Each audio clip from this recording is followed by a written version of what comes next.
What's going on, guys? I hope you're all doing well. I'm doing nice in this nice weather. A little bit tired from a workout, but let's just get into these stuff, man. As the title says, this is a parlay burners, the ones that kind of burn your parlays, man. That really mess it up. Get out of here. All right. I'm on my phone.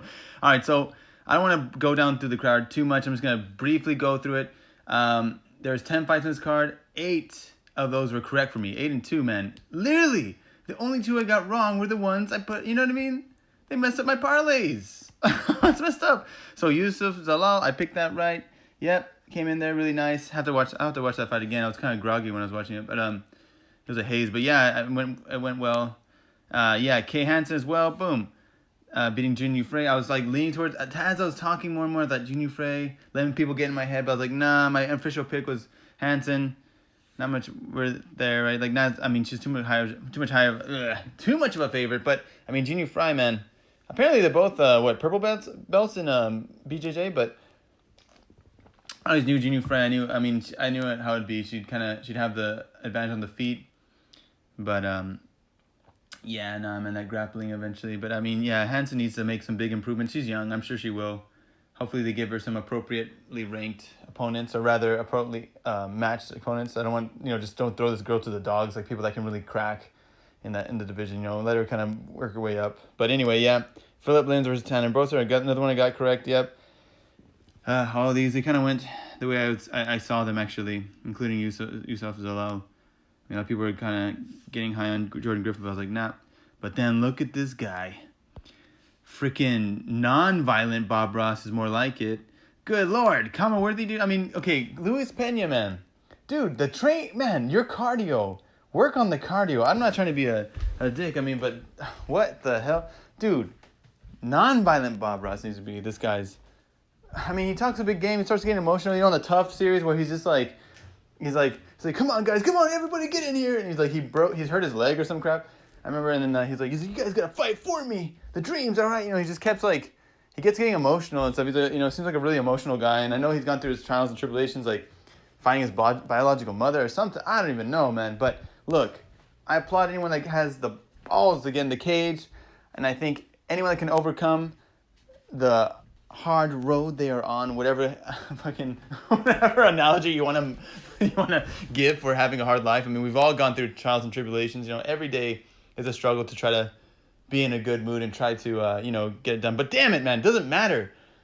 Put that energy into freaking getting on the treadmill or some shit. Damn. What? His punches were getting so telegraphed at the end because he was so tired. I was like, oh my God. As I was watching, I was like, all right, parlay's dead. Little tiny parlay I had on these guys, dead. I mean, Kama Worthy, I remember his debut. I picked him and I got some underdog money on that. And I thought, I should have done it again. But the thing is, Kama Worthy, look, because especially in his earlier fights, he looked really stiff, man. And he's been KO'd before, and I thought Pena, if he didn't freaking gas, I knew the holes. You heard me. I mean, maybe you might have heard me talking about how Pena doesn't really put his pedal to the metal. Sometimes he kind of cruises. Sometimes he's too happy to just sit there and box. Like, what are you doing, man? Do kick. I thought you had some good kicks. What the hell? But yeah, he's getting tired, man. And his punch is getting telegraphed. And look at the stats. Kama Worthy, look at that. Total strikes, 40 for Pena, 66 for Kama Worthy over here. Significant strikes, 38, Pena, 55 for Kama Worthy. Look at that. And then look at that. Submission attempts, 3-1. It doesn't matter. Passes, look at that. Look, submission, man. Kama Worthy, submits a man, round 3. Oh, God. He was tired, dude, because, I'm not trying to take anything away from Kama Worthy, because he looked improved, man. I like that. He was just, and when it all boils down to, he was the more prepared. He was the more conditioned fighter in there. You saw it. Son of a bitch. Death Star, got it done. Gosh, damn it. Pena, man, what the hell? Dude, I don't even know. I don't want to go on too long of a rant for this. But that's kind of what I want to talk about. The parlay burners, the one that messed everything up. Only 2 guys I got wrong on this card as far as picks. And they messed it up. God damn you, Luis Pena, man. I don't know. This really, you need to improve, man. You need to get the training. The training needs to be there. He's got some good skills he can use. Like that, his submission looks pretty good. Like I've already talked about this before, but if you're not conditioned to fight, that's a huge thing. Red flag. If it doesn't matter, man. You can be the hardest puncher ever. You could be a freaking wizard on the ground. If you don't have the conditioning to get in there and fight, Oh my God. Especially at this level, man. UFC, come on, man. Damn. All right, anyway. Let's go on. Main card. So this is the one I talk about. Sean Woodson. You son of a bitch. Sean Woodson versus Julian Erosa. God damn it. Woodson, looking on that stool getting beat up, he looked like the freaking guy from Monsters, Inc. Okay, remember that? Shout out to that one back in the day, right? Monsters, Inc., the little henchman, that little dude that gets his mouth, suctioned by the vacuum cleaner or where the hell that was. That's what he looked at on the stool. I'm going to link it right here. Boop. But Sean Woodson, he saw those rail thin legs, and I saw, man, Julian Erosa, on a short day's notice, he looked in shape. What the hell? I saw him at the weigh-ins. I thought, oh, man, he doesn't look bad. But I still thought, well, maybe it won't hold up. I thought, Sean Woodson, one good thing. This is the thing, man. This is how it went. Sean Woodson's got that good boxing. I remember he has a good boxing background. Got some good knees, as we all know, right? He's really lanky. But, man, his body type is so weird. It's like just, so lanky, those skinny legs. And just like, doesn't really look like he's really in shape. He just looks like a guy who's naturally really skinny. And all he does is hit pads all day. You know what I mean? But his finesse, like if you see, man, Julian Erosa just eating those punches. His eyes starting to get a bit swollen. His face getting all red, And the thing is, here's the thing. I liked what his corner was saying, and this is totally Woodson's, this is his game plan, right? He doesn't want to just keep searching for the knockout. He wants to be loose in there, let the hands flow, hit you with low combinations, give you some cool looks, fake out. Get those 1, 2, 3 combinations, and the knockout will come. Okay, that's a good boxer's. That's a high-level boxer's mentality, right? They want to kind of just be slick in there, hit, not get hit, and eventually, they'll catch you slipping. But freaking Julian Erosa was, you could tell.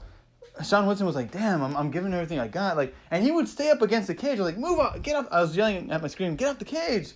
I think he was getting freaked out. You could tell he was like, man, this guy's not going down. Like I'm hitting him.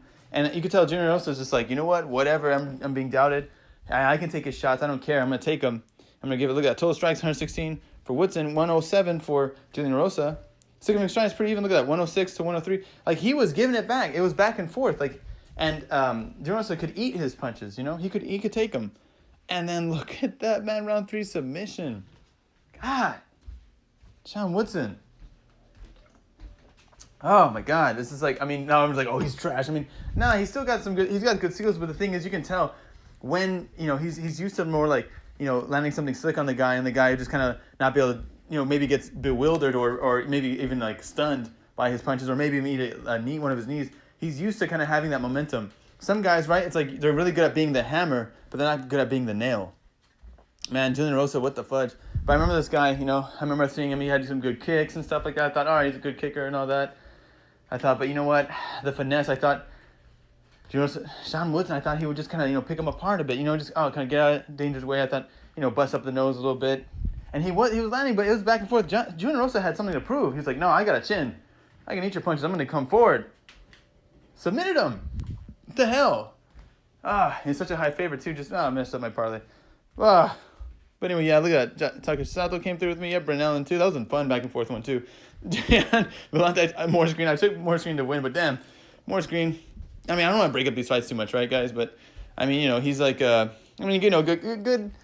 game plan. Teep kicks, going to the body, often the leg kicks. What was that? That fight was so weird. Like the one guy just moving up to heavyweight. He should not be a heavyweight. Morris Green is a big dude. They're both like, he just like, Morris Green always looks like upset. Like he's hurt. Like some of the commentators like, he didn't like that. He didn't like that. I'm like, that's how he always looks, okay? He always grimacing, like, making his own sound effects. I don't think he was really hurt, but Julian Monte got that. Look at that. Puh. He kind of hurt him. Like one knockdown for Julian Monte. Remember that? And I thought, oh God, he's gonna lose. But Morris Green. The teep kicks, the body work, and the leg kicks kind of paid in dividends. And Julian Monte, come on, he was not in fight shape. Like he was just had that extra fluff to him. And he was so tired, he's getting the body work, that eventually, even though he got the knockdown, he went through it, gassed himself out, kind of in a Morris Green got that crazy ass, that choke right there. But the thing, and they were like, why is he choked out? Well, a big part of it is because that guy's already tired, and you got this big dude pushing. He's got he's got your neck, but it's not the fact. It wasn't just the fact that he was cutting off the neck. It was the fact that his face was pushed into Morris Green's body. He just couldn't breathe. Plain and simple. You're tired. Some guy's grabbing you, forcing your face against his damn body. You can't breathe. You're being smothered. You're going to tap. I mean, you're going to pass out or tap, you know. So more screen got it, but then, I don't know. That's just like, you can't be betting money on these guys, like, you know, swinging and banging out there. I mean, what if more screen didn't on that? What if, you know what I mean? He got knocked down. I mean, it's just good for him, friend. My pick one, it's a moral victory, but I'm not really looking forward to betting on him, this guy, you know. Mike Perry versus Miguel, yep, went the way I thought to, but damn, Miguel's hands looked improved.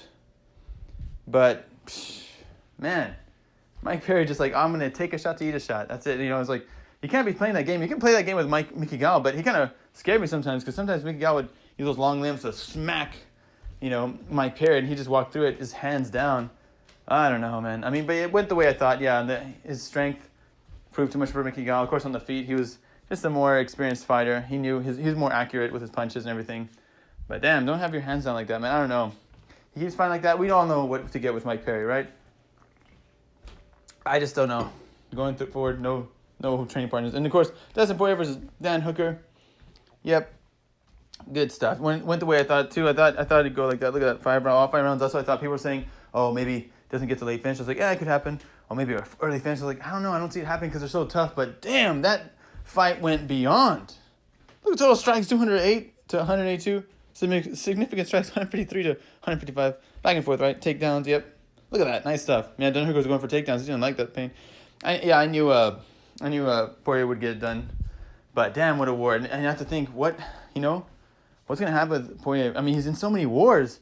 Like I said, I've told this before, but I just hope Dustin Poirier just gets, a couple more fights in, some big names, right? I mean, I'm really looking forward to who he fights. Maybe he goes with a crazy McGregor rematch, get that money. Maybe fights Tony Ferguson. That's going to be a crazy barn burner. Damn. Good. Man. Oliveira, that'd be fun too. I think, yeah. Oliveira's coming up. But he's been looking really good as well, man. He's been improving. But, man, I hope just Poirier gets, a few more exciting, crazy fights, really good fights, which I'm sure he will. Get those big payday. That big payday, man. And just, ride off into the sunset with bags of cash and just, be known as one of the best to ever do it, right? But yeah, that's what my take on it, guys. Man, get out of here, damn. I hate it when I look at my phone and like there's this random message. That's my bad. All right, whatever. Hey man, take it easy, guys. Yeah, good luck on this next weekend, or rather, I should say, sorry, the next fight. Fight on it, man. Hell yeah. But yeah, damn, dude, my picks are going well, but my bets sometimes just, God, I try to play it safe, but I believe in the system. Okay, you gotta just, sometimes it happens. You know what to do. You bet a little more reserve, and there's gonna be some locks. Going for the locks. Okay, shit. I should have bet on the super confident ones. I should have bet heavy on the super confident ones. F the parlay. I could have been making a lot of money. But anyway, it's all right. It's all about having fun. Take it easy, guys.